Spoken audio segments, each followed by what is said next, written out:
நபிகளாருக்கான கண்ணியம் மனித குலம் முழுக்க அல்லாஹ் வைத்து விட்டான், கியாமத் வரை வைத்து விட்டான்.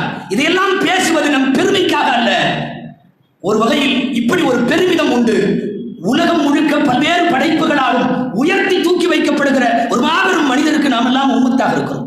அந்த பாக்கியம் நாம் பெற்ற பாக்கியங்களிலேயே பெரும் பாக்கியம். மனிதர்கள் மட்டுமல்ல, மலக்குகள், விண்ணில் உள்ளவர்கள், மண்ணிலே உள்ளவர்கள், கண்ணும் மண்ணும் எல்லாம் பெருமானாருக்கு கண்ணியம் தந்தது. நாயகம் ஸல்லல்லாஹு அலைஹி வஸல்லம் சொல்லுகிறார்கள், நான் அந்த கல்லை எனக்கு நன்றாக தெரியும். நான் நபிப்பட்டம் வாங்குவதற்கு முன்னாலேயே மக்காவின் வீதிகளில் நடக்கிற போது அந்த கல் எனக்கு சலாம் சொன்னது. குன்து அஅரிஃபு தாலிகல் ஹஜர் அல்லதி யுஸல்லிமு அலைய. மக்காவின் வீதியிலே நடக்கிற போது பெருமானாருக்கு சலாம் சொல்லுகிறது அந்த கல். நீண்ட நாள் அந்த கல் இருந்தது.